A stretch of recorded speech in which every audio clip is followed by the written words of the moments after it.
my experience is with people that we're probably running at about 51% of our capacity.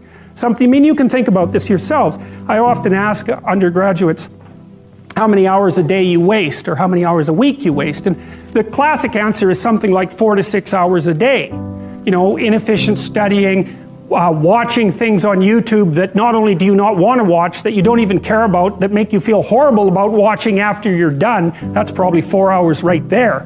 You know, you think, well, that's 25 hours a week, it's 100 hours a month, that's 2.5 full work weeks, it's half a year of work weeks per year.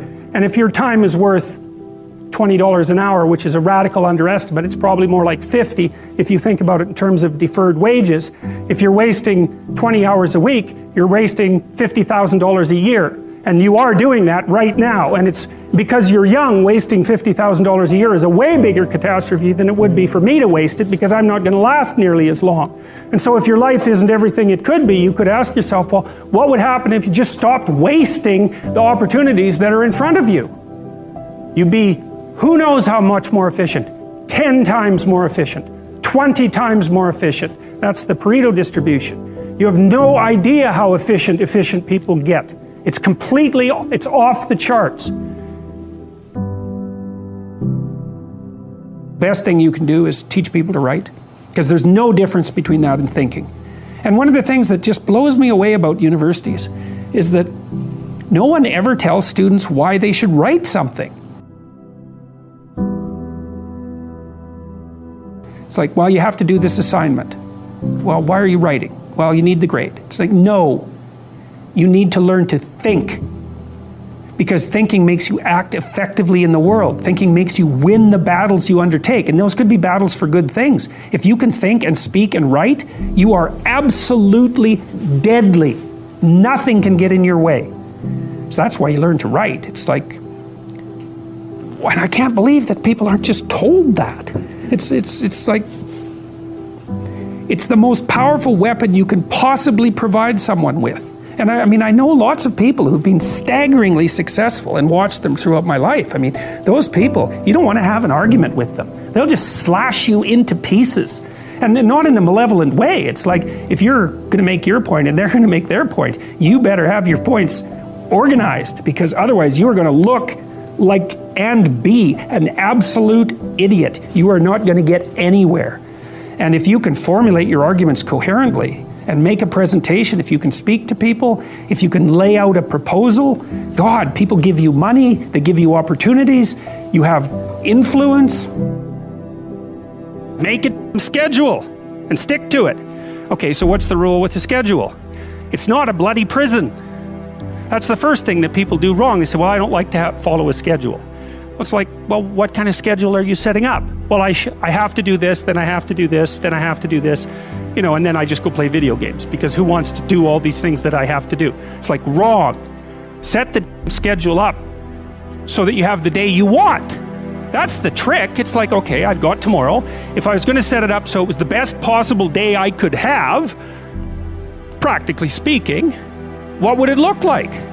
Well, then you schedule that, and obviously there's a bit of responsibility that's going to go along with that, because if you have any sense, one of the things that you're going to insist upon is that at the end of the day, you're not in worse shape than you were than at the beginning of the day, right? Because that's a stupid day. If you have a bunch of those in a row, you just dig, you know, you dig yourself a hole and then you bury yourself in it. It's like, sorry, that's just not a good strategy. It's a bad strategy. So maybe 20% of your day has to be responsibility and obligation, or maybe it's more than that, depending on how far behind you are. But even that, you can ask yourself, okay, well, I've got these responsibilities, I have to schedule the things in. What's the right ratio of responsibility to reward? And you can ask yourself that, just like you'd negotiate with someone who is working for you. It's like, okay, you got to work tomorrow. Okay, so I want you to work tomorrow. And you might say, okay, well, what are you going to do for me that makes it likely that I'll work for you? Well, you could ask yourself that, you know. So maybe you do an hour of responsibility and then you play a video game for 15 minutes. I don't know, whatever turns your crank, man. But, you know, you have to negotiate with yourself and not tyrannize yourself. Like you're negotiating with someone that you care for, that you would like to be productive and have a good life. And that's how you make the schedule. It's like, and then you look at the day and you think, well, if I had that day, that'd be good. Great. You know, and you're useless and horrible, so you'll probably only hit it with about 70% accuracy, but that beats the hell out of 0, right? And if you hit it even with 50% accuracy, another rule is, well, aim for 51% the next week, or 50.5% for God's sake, or because you're going to hit that position where things start to loop back positively and spiral you upward. Well, and if we all got our act together collectively and stopped making things worse, because that's another thing people do all the time, not only do they not do what they should to make things better, they actively attempt to make things worse because they're spiteful or resentful or arrogant or deceitful or homicidal or genocidal, or all of those things all bundled together in an absolutely pathological package. If people stopped really trying just to make things worse, we have no idea how much better they would get just because of that. So there's this weird dynamic that's part of the existential system of ideas between human vulnerability, social judgment, both of which are major causes of suffering, and the failure of individuals to adopt the responsibility that they know they should adopt. It isn't merely that your fate depends on whether or not you get your act together and to what degree you decide that you're going to live out your own genuine being. It isn't only your fate, it's the fate of everyone that you're networked with. And so, you know, you think, well, there's 9 billion, 7 billion people in the world. We're going to peak at about 9 billion, by the way, and then it'll decline rapidly, but 7 billion people in the world, and who are you? You're just one little dust mote among that 7 billion, and so it really doesn't matter what you do or don't do, but that's simply not the case.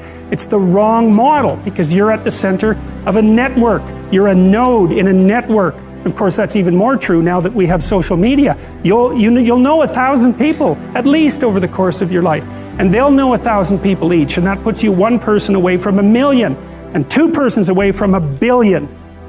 And so that's how you're connected, and the things you do, they're like dropping a stone in a pond. The ripples move outward, and they affect things in ways that you can't fully comprehend, and it means that the things that you do and that you don't do are far more important than you think.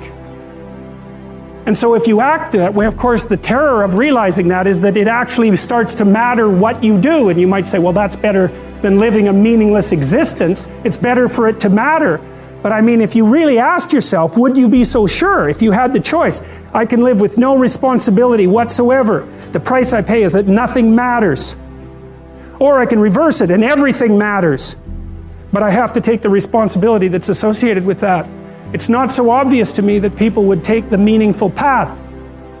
You know, when you say, well, nihilists suffer dreadfully because there's no meaning in their life, and they still suffer. Yeah, but the advantage is they have no responsibility. So that's the payoff, and I actually think that's the motivation. Say, well, I can't help being nihilistic. All my belief systems have collapsed. It's like, yeah, maybe you've just allowed them to collapse because it's a hell of a lot easier than acting them out. And the price you pay is some meaningless suffering, but you can always whine about that and people will feel sorry for you, and you have the option of taking the pathway of the martyr, so that's a pretty good deal, all things considered, especially when the alternative is to bear your burden properly and to live forthrightly in the world. Well, what Solzhenitsyn figured out, and so many people in the 20th century, it's not just him, even though he's the best example, is that if you live a pathological life, you pathologize your society. And if enough people do that, then it's hell. Really, really. And you can read the Gulag Archipelago if you have the fortitude to do that, and you'll see exactly what hell is like. And then you can decide if that's a place you'd like to visit, or even more importantly, if it's a place you'd like to visit and take all your family and friends. Because that's what happened in the 20th century.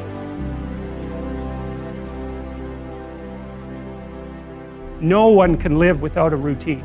You just forget that. If you guys don't have a routine, I would recommend, like, you get one going, because you cannot be mentally healthy without a routine. You need to pick a time to get up.